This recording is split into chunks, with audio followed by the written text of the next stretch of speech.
Hello, and welcome to Shedding the Bitch Radio, where you can discuss, debate, and get advice on how to discover and shed the bitches of fear, insecurity, self-doubt, and negative mindsets so you can realize your dreams and life purpose and create and accelerate the riches you want in life.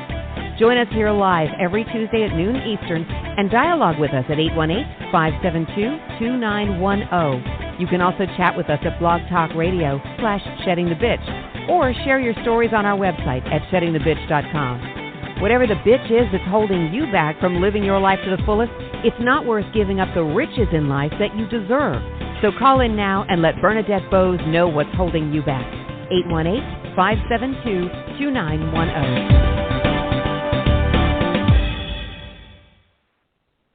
Good day, everyone. Happy Ask Me Anything episode on Shedding the Bitch Radio. Of course, I am Bernadette Bose. I am so thrilled that you are here with us. It is an absolutely gorgeous day here where I am in Atlanta, Georgia. I hope it is wherever you might be. Our Ask Me Anything episode is specifically targeted to you, specifically because you provide me some questions, stories, and challenges, whether that's through our Facebook, Twitter, Shedding the Bitch pages. You might send them through LinkedIn to me, which is perfectly fine, and that's where the majority of you do reach out to me, as well as DM me in Facebook, which is getting more and more voluminous, which is fabulous. So wherever you might need to reach out to me, please be sure to do so if you have a question, story, or challenge that you're dealing with in your business or life. And what we do is on the first Tuesday of the month, we bring them right here onto the program so you can even participate and get even more tips and advice than what I might be able to provide back in your Facebook post or your tweet or a LinkedIn message. Now, keep in mind, too, if, say, on April 6th, you write me with a question or story or challenge, I'm going to respond to you, immediately. Yet at the same time, it's most likely a question or a situation that someone else is dealing with. So that's when we bring them back into the first Tuesday of every month Ask Me Anything episode in case other people can relate. Now, of course, no disclosure, confidential information, that kind of thing. But you always have an opportunity if you want to join me. And you can even do that right now if you, because I'm streaming live. I'm streaming live on Blog Talk Radio at 1-818-572-2910. You can call me and we'll check you out in the studio, as well as on our Shedding the Bitch Facebook page and YouTube. We are streaming live at the moment. So any of those sources, if you have a comment or a question, please feel free to do that. I am streaming into those sources via StreamYard. So be sure, they always kind of provide a descriptor that you need to give them permission for you to have your picture and your name shown to me, so then I can make sure that I'm addressing you as effectively as possible. All right? So we do have a number of questions. We're going to be addressing everything from how do you speak to your ideal client. It is the first Tuesday of the second quarter, so I'm often asked, and one of you asked, so what do I need to be focused on as we get into the second quarter?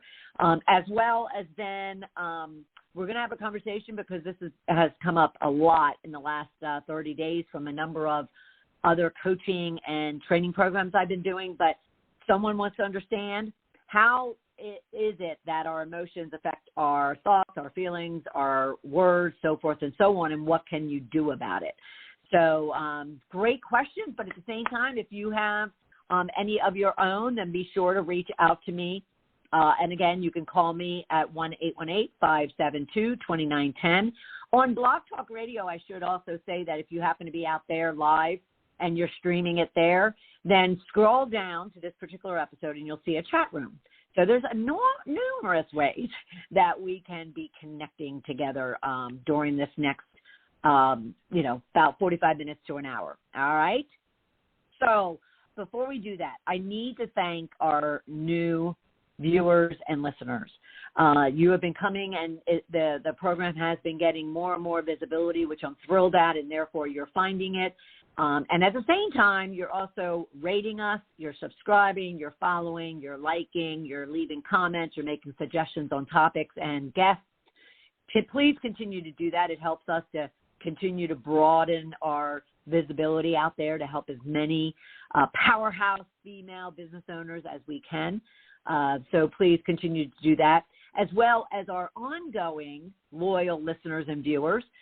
Thank you so much for the comments and likes and the tweets and the shares and the ratings and subscriptions, because it's you that's also helping these new viewers and listeners to find us out there, okay? Now, keep in mind, you can certainly subscribe to our Shed the Bitch TV YouTube channel, as well as follow us on Facebook, Shed the Bitch.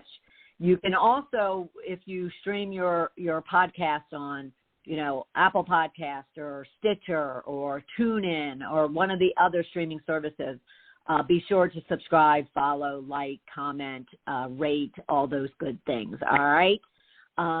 So the other thing I need to say thank you to, or the other entity I need to thank, would be North Georgia Tax Solutions, who is our ongoing sponsor of our Shed the Bitch program. And Debbie Snelling and her team at North Georgia Tax Solutions provides full-service financial and tax services. Now, North Georgia Tax Solutions, she's just not Georgia. She is all over the country.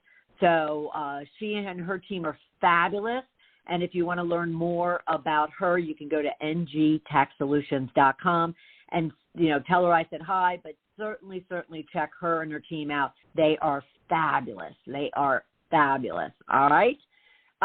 So in regards to Ask Me Anything, like I said, we have those 3 questions. And again, you can post yours out on our Facebook page, Shedding the Bitch. You can post it into the Blog Talk Radio chat room, or you can call directly 1-818-572-2910, and I will keep an eye out in the studio, and we'll make sure that you're sent over to me so we can get your question addressed. All right? So let's get into the first question. And this has come up a lot because, of course, as business owners, which majority of you are, we spend our days and our nights sometimes in our sleep working to position ourselves competently, firmly, clearly, and powerfully to our prospective clients and even our current client base. And I can't tell you how much time and effort not only should go into that, but needs to go into that. It needs to go into really 2 things: really ensuring that you're targeting the right ideal client, and once you have that, then how are you, messaging them, and how are you talking to them, and how are you hitting a nerve to where they say, I need that product, I need that service, I need to know this person, I need to follow them, I need to, always buy from them. Subscribe even to their, product service or product subscription service, whatever the case might be. Yet, some of us spend not only months, but years working on really niching that ideal client base. And what I mean by that is many of you struggle with, especially if you're just starting out and then you're evolving, right? So in the startup phase, what I find many of business owners are doing is their product and service can support anybody and everybody. I can sell my product or service to anybody and everybody. And yes, you can. Certainly you can. Well, and not in all cases, not 100%, but certainly you can. However, you don't have the time, the money, and the resources to do that. And plus, I always say, coming from a retail background and a technology background, I always say, the wider you are in the amount of, in this case, the amount of people you are targeting for your business, the shallower you're going to be. The wider you are, the shallower, because you don't have the time, money, and resources to devote to marketing and messaging and selling and closing and fulfilling and supporting all of those various types of clients at the beginning. So what you want to do, especially if you are in those initial phases, and I even sometimes call the startup phase like 1 to 5 years, because so many struggle with this. They're out there, they're reacting, they're, doing something. They are making some sales, but it's not their ideal client just yet. So if you were to spend any amount of time each and every day working on something, it needs to go in ensuring that you are, really niched in who it is that you're targeting. Okay, so let me give you for instance, for myself and then even a client. So for myself, when I started out in 2008, I was coming from corporate into running my own business, and it was consulting and coaching. And being that I, had a corporate background, I thought, well, I could support them and I could support business owners.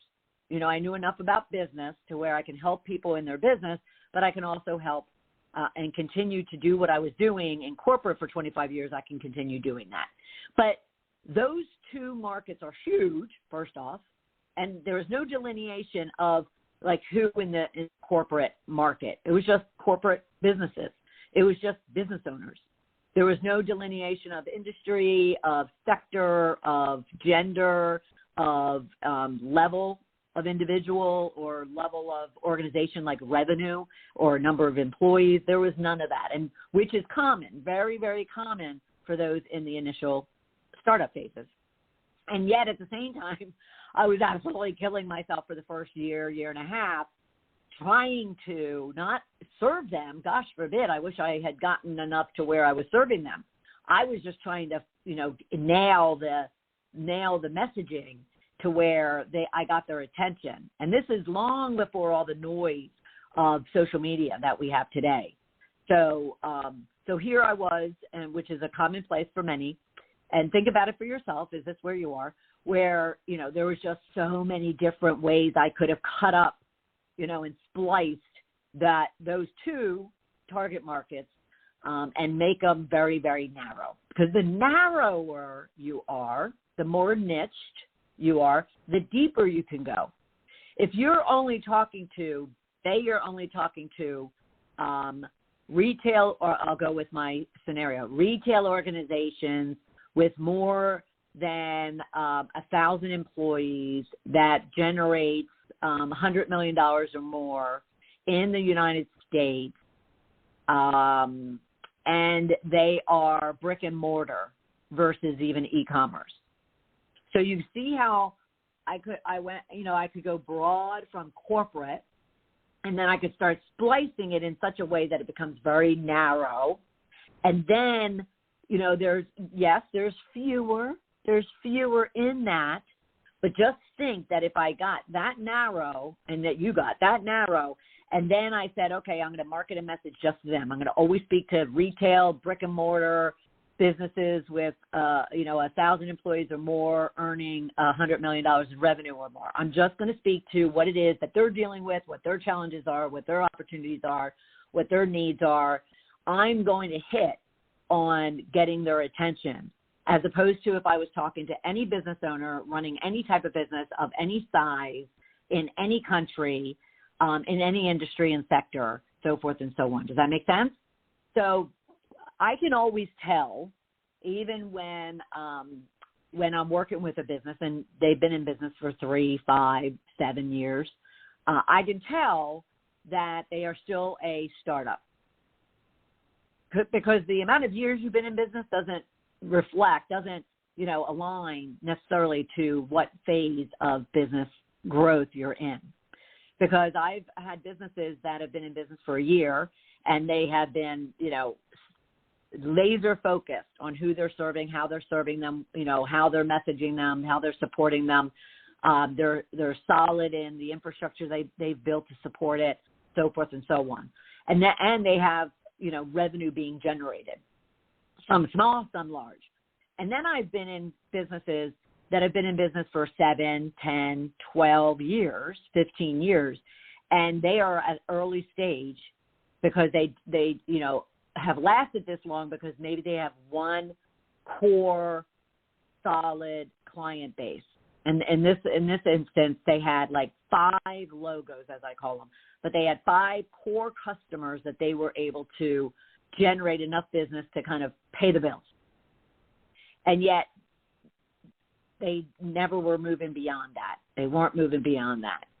And it was because they were going after everyone within their marketplace when their product, manufacturing product, really served best a specific niche of that client base. And yet they'd been in business for 12 years.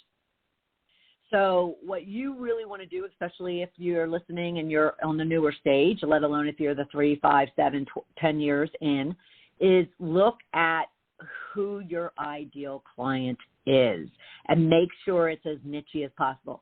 Because trust yourself in that you have a product or service that if you serve that client base, that niche really well, your product is really, powerful or quality or whatever the case might be, and you're building your revenue stream to where you're even able to reinvest and go to the next niche, move to the next sector.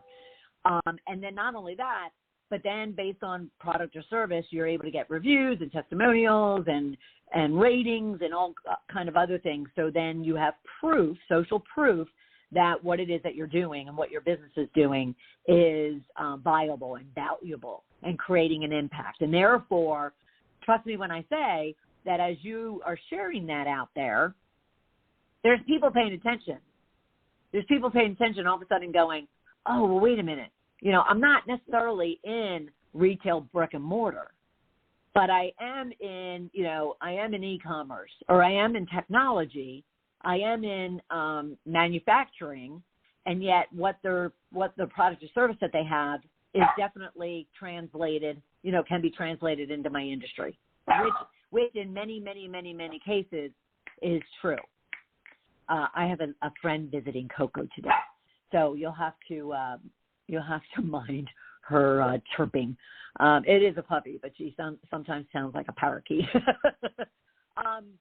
So that is the whole premise of why people really, and a lot of you as business owners struggle with this. A lot of you get uncomfortable, you get scared, you get desperate, you get all of a sudden anxious about the fact that, oh my God, someone, like a coach is telling me that I have to go from here to here. And gosh, I'm giving up so much business. My question I'd give back to you is, what business do you have currently? Because trust me, if you came to me and you said, oh, I'm in all of these industries and sectors and niches, and you're producing and you're serving at top quality, and you're getting the top quality rate that you deserve and earn and are reflective of the product or service that you had, then who am I to say, oh, no, you got to get niche.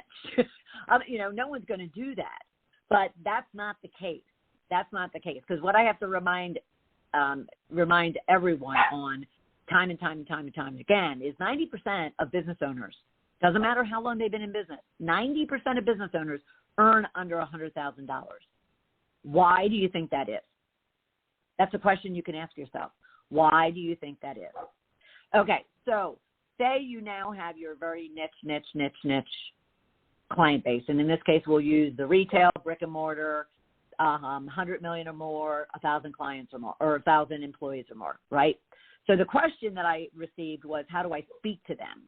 This is, I'm going to assume, which is probably not what I should do, but I'm going to expect that you sat down and you've laid out all the fears, frustrations, challenges, obstacles, opportunities that niche has, that they're dealing with.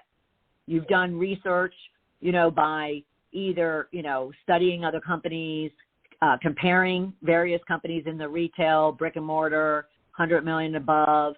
You've specifically researched that organization. Maybe you've gone, if they're public, maybe you've gone as far as pulling their 10K down and looking at, their annual report that emphasizes, that actually documents their opportunities and the challenges that they're having, the needs that they're working on, the initiatives that are coming up. And so I'm expecting that you've done all of that. And if you've done all of that, then you have the content of which how you want to speak to them. Now, I had the best lesson very early on in my technology sales career. It was the first year, not even the first year, it was the first few months, when I was in my late 20s, early 30s, and I had this technology company pursue me and bring me into their company. I had been in retail probably since I was 14, and they wanted me to come in as a consultant to their retail base. And that's a story all on its own about, like, am I capable of consulting, top retailers in the world? That's for another story. But here I went to their training, their indoctrination, but their sales training that was for a couple weeks long. And I'll never forget this. Granted, they were a technology company of which then I was serving the retail organization, but I wasn't technical. I was very business. Yet at the same time, my last career, my last job, had me blending, I called myself a translator, had me blending business and technology. So I could speak the language enough to where I can make sure that the IT guys were speaking appropriately to the business people and vice versa. So in this session, in this sales class, the instructor had asked the students, or employees, can someone give me an idea of how you go about, what you say, how you go about selling what it is that we offer our client base? And so someone started scribbling all these features and functions of the technology that they were offering. And, many of you know me. I can't remain quiet when there's something amiss. And I was just like, what? I'm like, yeah, no, that is never going to work. And because here it was technology individuals discussing how they're going to sell a business executive in retail, in this case, in retail. And so I was like, no, that is not going to happen. That's not going to work. You could do it, but it's not going to work. And it could be why we have the challenges that we currently have. And, the instructor / VP of an organization that I did not know, he was like the big VP, says to me, okay, so why don't you share how you would go about it? So this is how you should go about selling your client, okay? So I said, well, selling them feature functions of your product and service, that's not what it is that they need. They're not looking for you to give them, a fancy box or, fast reporting. They're not looking for you to give a pretty product in a box with a bow on it, whatever the case might be. That's not what they're looking for. They're looking for you to solve a problem for them. You're looking for that, or they're looking to us to help them in some way, shape, or form achieve their goal, achieve their initiative, their project. They're looking for us to solve a problem, to create emotional transformation and change. They're not looking for us to just simply sell them a box. This, Apple will always tell you, this isn't about having a phone that's pretty, that has buttons, that allows you to get into Instagram and Facebook and all that kind of good stuff. This is selling engagement, connection. It's selling freedom, because you're free from, being tied to your desk, and tied to your laptop. It's all the emotional connection that drives someone to spend $1,000 on a phone. This box is not what makes it $1,000. Not even the Apple brand, in this case, makes it $1,000. It's the impact, it's the change, the transformation, the solution, the problem being solved is what is going to draw your client into you. So you simply need to understand what their fears, challenges, opportunities are, problems are, pains are, and then speak to them. So lay out kind of a conversation that you would have even with yourself. Many business owners neglect the fact that they may be their ideal client. So you may be your ideal client, whether it's a product or service. So therefore, sit down and say, okay, so what is it that I do? What is it that I sell? What is it that I offer? And what is it going to do to my life? How is it going to change my life? How is it going to change what I do at home, what I do at work, what I do out in the world? How is it going to change the world? How is it going to change work? How is it going to change life? And get to the real reason why people spend. And it's not, for the tangible. Okay, it's not going to be for the tangible. It's going to be for the intangible. So just make sure your messaging and your let's stay with messaging, is a conversation with your ideal client about what it is that they're going through, that they're dealing with, that they're looking for, that they have opportunities with, that they're dreaming about, that they're struggling with, they're suffering with, and talk to them about how your product or service helps them achieve the opposite of that. So if they're, struggling, if they're fearful, if they're, banging their head up against the wall because of X, Y, and Z, then you're going to give them freedom, and you're going to give them productivity, and you're going to give them focus, and you're going to give them results, and you're going to give them opportunities to create. You're going to help them move forward. So understand their pains, problems, challenges, and fears, and then, what is the opposite of you solving those? What is going to be the opposite? What's going to be the result of you solving those? Okay? And then just write and speak and present and position and create, messaging that reflects all of that to your client. Because what you're looking to do through all of this is you're looking for them to finally say, oh, okay, well, I need to learn more about exactly how they're going to do that. So now you're going to, once they realize that, oh my gosh, they get me, they understand what I'm going through, they know that I can achieve the opposite of what it is I'm going through, and that's what I want, is the opposite of what I'm going through. Now I want to understand how they do that. So now you can get into the features and the functions and the buttons and the box and all of that stuff when they start asking, okay, so how do you exactly go about doing that? So if you really want to understand how to speak to your ideal client, sit down and speak to yourself first and see how that goes. Okay? All right. Get some water. Let me just check. Let me just go through all of my little screens that I have up in front of me and just make sure. Excuse me.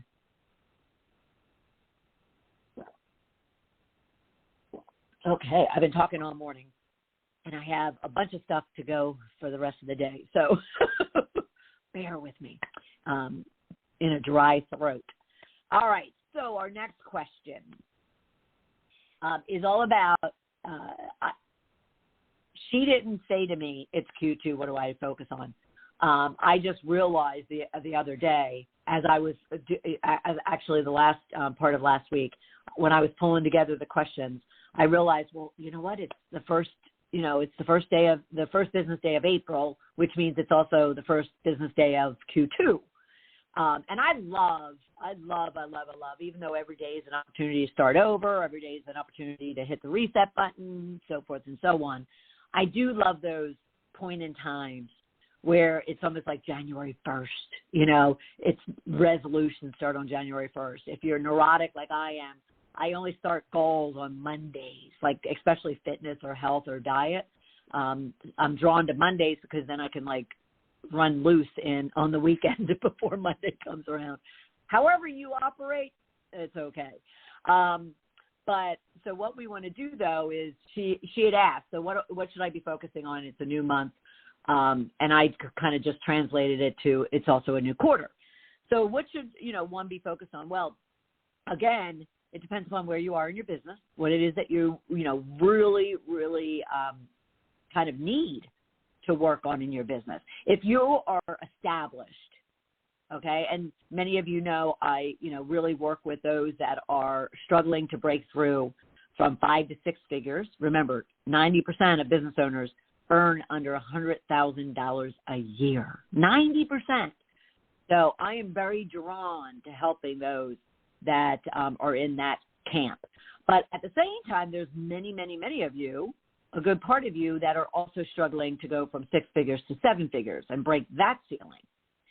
So when it comes to, what should you work on at any point in time, but let's say it is, first day of April, business day, yesterday, and it's a new quarter, it's a new month. The first thing I would do is go back and look at the first quarter. Go back and look at what happened in January, February, March. Where were you focused on? What did you plan to do? What did you actually do? And, why did you achieve whatever it was that you achieved, either more or less than what you laid out to do? And this has to be, if you're business owners, you're CEOs of your business. So this has to be truth. This has to be pure truth and honesty and reality. This can't be, a family member got sick, or I just, I kind of got into a funk, or, my client base wasn't really, back yet because of COVID. They're not really fully opened yet. Get rid of any and all of the excuses, or at least turn those excuses into reasons that you can then kind of justify and come up with a solution, because it's in the past. There's nothing, I don't want you spending so much time focused on the past, but I want you to look at it and go, okay, so what am I going to do differently as a result of whatever it was that got in my way? And be sure that when you're looking at that, it's not only looking at external of how the world was working against you if you didn't make your goals, or that the world was working for you and the universe was working for you if you did make your goals. So really look at it with very clear, honest, truthful eyes, and simply kind of assess what happened January, February, March, and what then, as a result of what your plan was at the beginning of the year, what does it now need to be in April, let alone in Q2, in order for you to continue moving forward. Now, you may say, well, I really don't want to change my original goals. I just need to then readjust and come up with new strategies and plans for going forward to catch up. Yay! Awesome! Perfect! Or you may say, well, now I've set myself up to not have a realistic plan, and therefore I'm going to set myself up for disappointment or even failure, and therefore I'm going to readjust. Okay, woohoo, awesome. Those are your decisions. Now, if I was coaching you, I might challenge you to say, okay, well, wait a minute.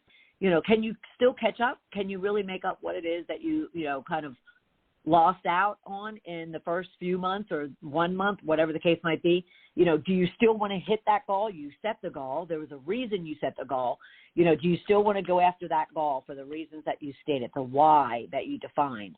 And if you say, yes, I want to, but I'm going to suggest get rid of the but and just restructure whatever that plan is.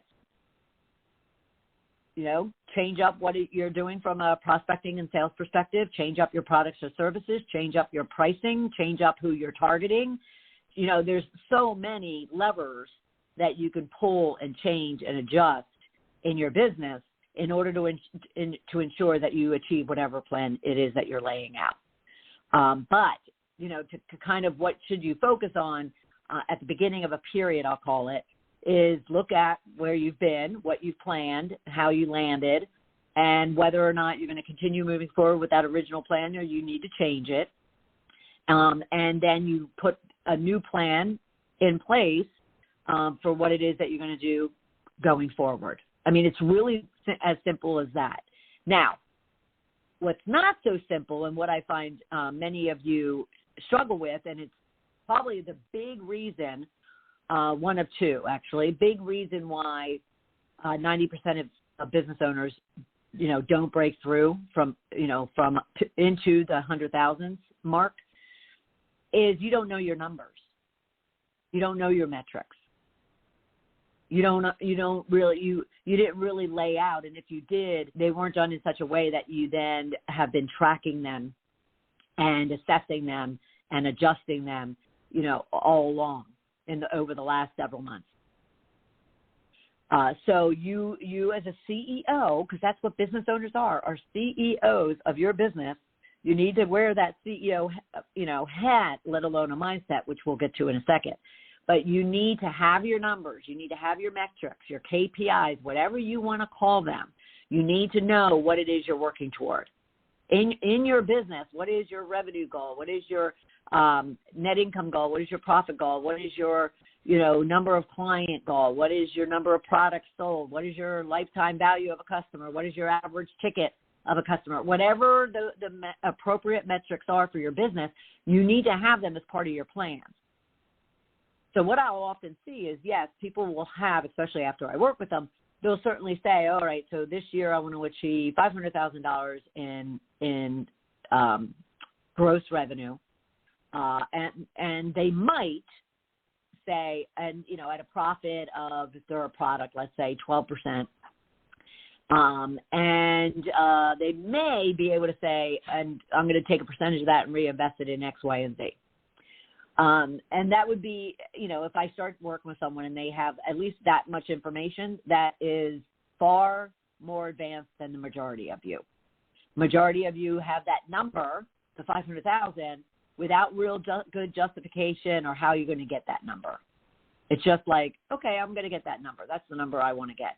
It doesn't say, okay, so of the 500,000, what is my profit or my net income, or, what are the products and services and the pricing that's going to get me there? How many do I need to sell?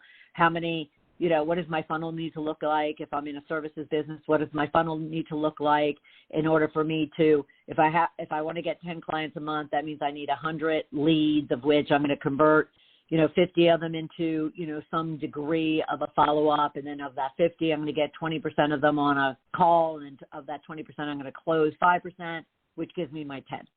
Whatever the case might be, that many of you struggle with. You can't express that, and I'll lean down and get it. Or you can't show it to me laid out for yourself.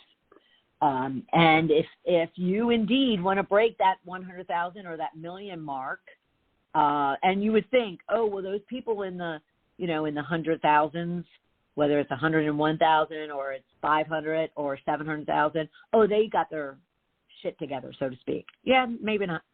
Yeah, maybe not. That was the biggest lesson I had when I went into retail consultant that I just mentioned, is the fact that these businesses, as big as they were and as wealthy as they were, lacked a great deal of the foundation and infrastructure that they really needed to be a very viable, profitable business. And that's what the work that, the company I worked for, that's what we did, is help them kind of get those things in place. So don't be surprised and don't compare and don't, look and go, oh, they have their stuff together and I don't have my stuff together. Get the foundational operational plan and tracking that you need in place to be a true CEO business owner. And that is what you should be focused on if you're not there yet. And if you're there yet, and then what should you focus on is just either you're going to continue doing what you're doing. Maybe you're ramping up. Maybe, what the results you're getting is steady and is strong and it's going to meet your plan. Woohoo! That's awesome. And if not, then you probably already know what levers need to be kind of, adjusted in order for you to be able to, reach the end objective that you have for yourself. So depending upon where you are, there could be very foundational things. There could be infrastructure things. They could be operational things. There could be sales and marketing things. And then it brings me to the second point of this is a good reason. And I'm going to say it's going to be a tight second. Let's say it's like equal to the fact that they don't have infrastructure and processes and they're not wearing a CEO hat, is those 90% that haven't broken through the 100,000, it's all mindset. It's all mindset. It's, it's questioning whether or not, you're worthy to earn 100,000, especially if you never have in the past. You're questioning whether or not your products and services are even needed or good enough or quality enough. You're questioning whether or not anyone likes you and wants to do business with you.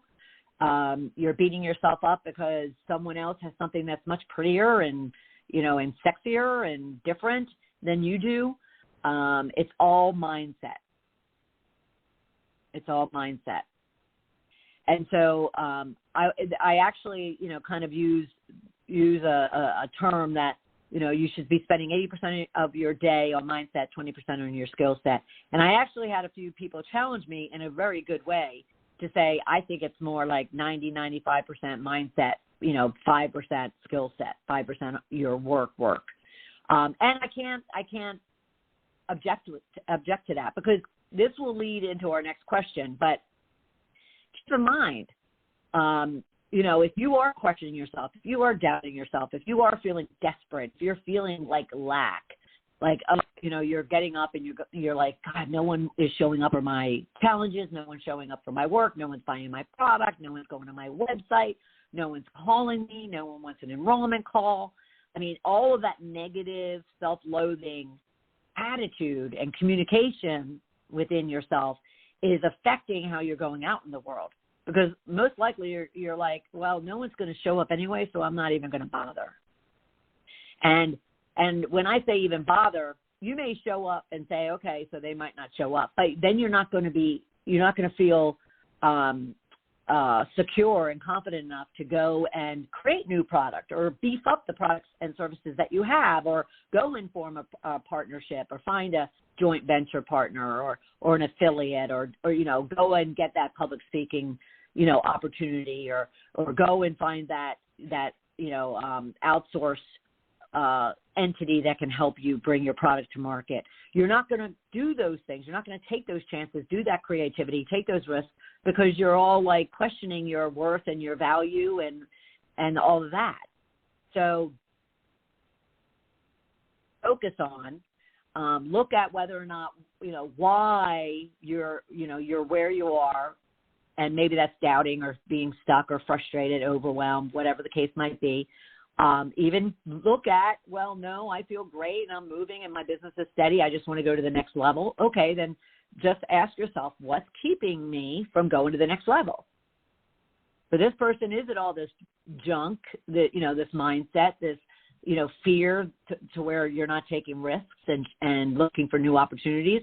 Or for this person who is steady and growing, but they want to go to the next level, is it because, you just haven't, kind of taken those risks to form those more strategic, more higher value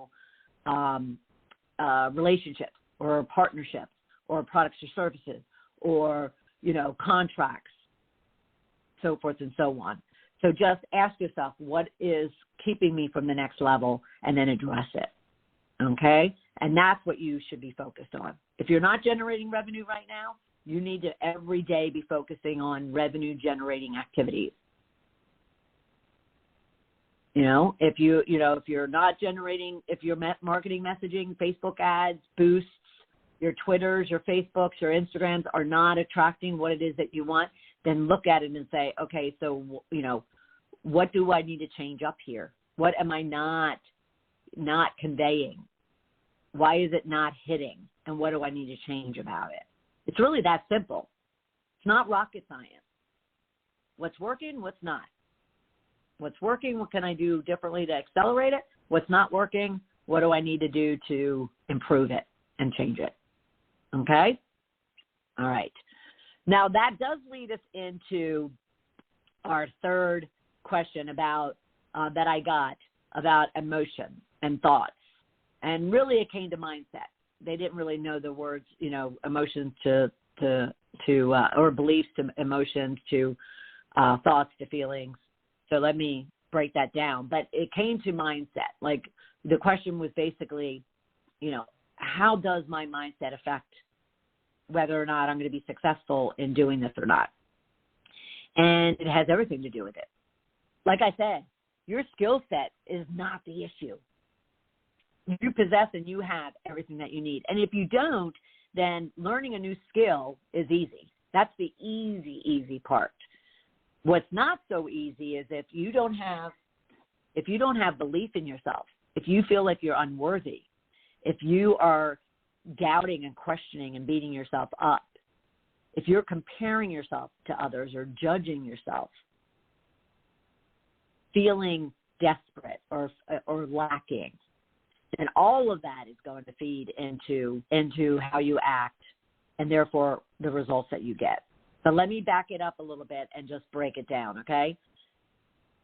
So it looks like the fact that what you believe in is what drives your emotions, which drive your thoughts, which then drives your feelings. Then I always add in there, then which drives your words, and all of that drives the actions that you take or don't take, which then drives your results. Okay? So beliefs, emotions, thoughts and feelings, words and actions, words drive your actions, therefore your results.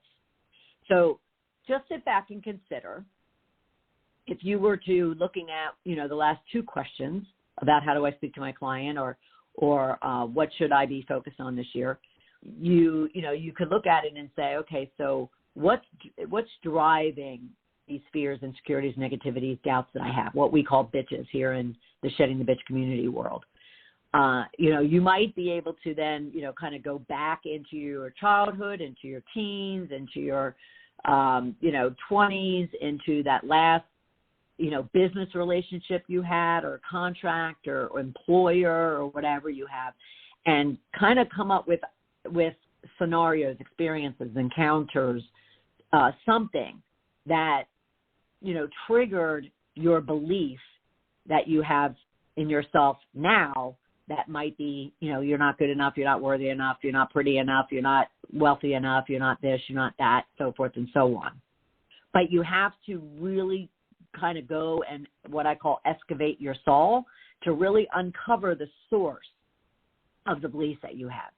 Because you sitting at home, and looking at the computer, maybe a blank computer going, well, who's going to buy this stuff? I did that when I started writing my book back in 2010. I started writing, I was probably 3 or 4 chapters in. And, I kind of looked at it like, who's going to read this? Like, who would care about my experience as a corporate bitch and my journey to shift, out of that state of being? Who would care? And I happened to raise that up in a group mastermind session. It was quite a large one, like 20, 24 people or something like that. And they were all like, are you kidding me? Who doesn't want to get into the head of someone who's just really nasty? And then how did they change? And I'm like, really? And they're like, yes. And that allowed me to kind of gain the confidence to continue moving forward.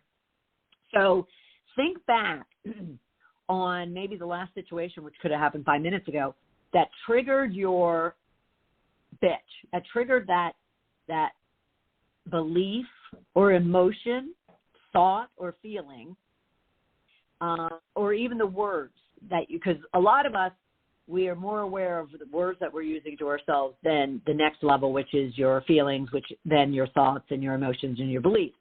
So if the first thing is that you recognize that you're talking poorly about yourself, then stop and kind of say, okay, where's this coming from? And then, if you can find a time when you just felt like, like you weren't worthy enough, or who's going to show up for this? Like no one showed up for my last one. So all of a sudden your feelings are like stress, desperation, feeling of lack, not good enough. Kind of say to yourself, why is this happening? Why am I feeling this way? And you might have to go all the way back to where, you look at the beliefs that you have of yourself and say, where did those beliefs come from? Triggers this belief that I have of myself. I've mentioned to you, this community a number of times that for a good amount of time, probably until I was 45, not a good amount of time, most of my life, I really felt like I didn't belong, didn't fit in, wasn't wanted. And when I looked at it at about 45, 46 years old, it was, something that happened in my childhood. And I mean, like when I was 3. And so but the moment I kind of recognized that, oh my gosh, it was that triggered this lifelong dialogue to my, within myself, I was able to look at it and go, well, that's not true. I mean, I belong in my family. I belong with my friends, and I fit in, and, these people love me and like me and whatever. So it's not true. And yet I've held on to this for 45 years. So I'm going to, kind of look at it. I'm going to apologize to myself for it. I'm going to, kind of say, okay, I no longer, need you. You're not serving me any good at any, point in time, and I'm going to let it go. So if you're thinking that, you're trying to figure out why you're not where you are, or why you're not, you don't have the business that you want, or why you're still single, or why you're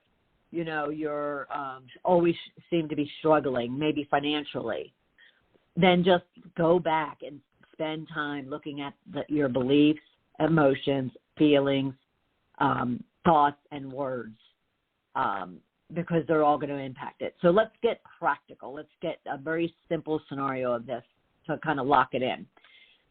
So say you wake up on the wrong side of the bed, and it's because maybe you went to bed and you were really concerned about whether, let's just keep something simple, whether or not, you just rolled out a website with your products, and you're worried that no one's going to show up and no one's going to buy it. No one's even going to come and look at it, let alone buy it. And so you go to bed, and maybe you have a very restless night's sleep. So you get up in the morning, and most likely you had a restless night's sleep, because if you went to bed with those thoughts and feelings and emotions in your heart and your head, you're going to, have a bad night's sleep. So you get up in the next morning. How do you think you're going to feel? You probably still feel crappy or insecure or doubtful or desperate.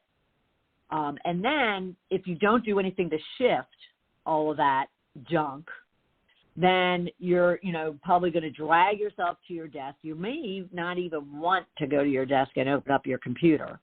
Or maybe you all of a sudden put the phone on the other side of the house because you really don't want to see whether or not anybody showed up or anybody, even, visited, let alone purchased. So you start avoiding or ignoring or pretending it's not there, or, just finding yourself on the couch eating bonbons. So that's your belief that no one's going to buy, no one's going to come and even visit. That belief of, it's not good enough. That product isn't, what people need, not quality enough. I didn't make it perfect. So those beliefs are then fueling your emotions, which is stressed, frustrated, scared, that desperate, fear, which then all of those emotions feed how you feel about yourself. Oh, I'm sorry, your thoughts. So that's why you're thinking, oh, okay, well, no one's going to show up. I'm not good enough. I was an idiot thinking I could do this. So it's feeding your thoughts, of which then you're feeling crappy and you're feeling insecure and you're feeling like, you just want to sit on the couch and eat bonbons, of which then it goes even further to say, well, then those thoughts, feelings, emotions, and beliefs are then creating the words that you're saying to yourself internally and then what you're using externally. So say all of a sudden you're having this conversation with yourself about not being good enough, not the product not good enough, blah, blah, blah. And then someone comes into the room or someone calls or someone sends an email. And the next thing you know, you're like, leave me alone. I'm not in the mood to talk. I don't have time for you. Whatever the case might be, all of a sudden your words and your behaviors and your actions are reflective of all your beliefs, emotions, thoughts, and feelings. And then the results, because you're putting all this out in the energy, or all this out in the world, right, as energy. And your results are most likely when you open up that computer could be the fact that no one showed up, because the next level to look at would be, did all that fuel how you presented it, even online? How you messaged it, how you priced it, how you positioned it, whatever the case might be. All right? So now, say you get onto that computer as miserable as you are, and you see that, oh my gosh, there are visitors and there are purchasers. Well, what do you think is going to happen? All of a sudden you're like, woohoo! And all of a sudden you shift. in a more positive, productive, optimistic, self-loving place. And then the rest of your day, you're just like the Energizer Bunny, just, moving, right? Have you had this happen to you recently? I know I have. So consider that. Now, let's go the opposite way, because I don't like to always focus on that. Let's go the other way. You get up in the morning, you're in a fantastic mood. Nothing even happens the night before or before you went to bed. You just woke up and you're in high energy. You just feel good. Maybe you had some great dreams, and you're in a great state of mind. Well, the next thing you know, you're excited, even when there's challenges and roadblocks, and there's that fear that you could open up that computer and not see any visitors or any purchases. But your state of being, your mindset is in such an energized, focused, optimistic, positive thing that you're like, you know what? If no one showed up, that's okay. I'll just figure out what I need to do next. So your words and actions are now being fueled because your state of being is in a more open and abundant and productive and effective and positive and optimistic state. And even with challenges or obstacles or fears, you're confident to say, well, that's okay. I can deal with all those. I've done it before, and I'll do it again.